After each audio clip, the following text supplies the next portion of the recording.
ஒரு தம்பி கேட்கிறார், அவர் என்ன அண்ணன் சொல்றதுனால இப்ப தம்பின்னு சொல்றேன். ஒரு தம்பி சொல்கிறார், பெரியாரையும் அம்பேத்கரையும் ஒரே நேர்கோட்டில் வைக்க முடியுமா? ஆமன கடப்பாரை கொண்டு திராவிட கோட்டையை இடிப்பேன். அந்த தம்பிக்கு நான் சொல்லுகிறேன், நீங்கள் வெளிப்படையாக வந்து விட்டீர்கள். பூனைக்குட்டி வெளியே வந்து விட்டது. இவ்வளவு காலம் நாங்கள் நம்பிக்கொண்டிருந்தோம் நீங்கள் தமிழ் தேசியம் தான் பேசுகிறீர்கள் என்று.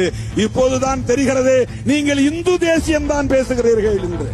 ரெண்டு பேரு தங்களை தாங்களே அடையாளப்படுத்திக் கொண்டார்கள். தமிழ்நாட்டு மக்கள் விழிப்பாக இருக்க வேண்டும் தொடங்கிய தம்பி, அவருக்கு ஒரே ஒரு அஜெண்டா தான், திமுக ஒரு தீய சக்தி, திமுக ஒரு தீய சக்தி. திமுகவை திட்டத்தை பத்தி எங்களுக்கு ஒன்றும் கவலை இல்லை, எங்களுக்கு அதுல ஒன்றும் பிரச்சனை கிடையாது.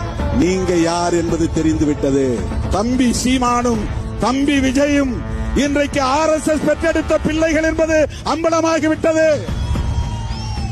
பாஜகவின் பிள்ளைகள் என்பது அம்பலமாகிவிட்டது. பிரபாகரன் பெயரை சொல்லி தமிழ்நாட்டு மக்களை ஏமாற்றி விடலாம் என்று கணக்கு போட வேண்டாம். சொல்ல கடமைப்பட்டிருக்கிறோம்.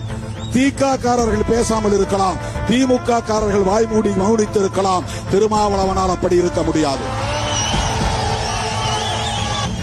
அது திமுகவுக்கு சொந்தமானது அல்ல. பாட்டன் அயோத்திதாச பண்டிதர் முன்மொழிந்த அரசியல், ஆரியத்திற்கு எதிரான அரசியல், பார்ப்பனியத்திற்கு எதிரான அரசியல், புரட்சியாளர் அம்பேத்கர் உயர்த்தி பிடித்த அரசியல்.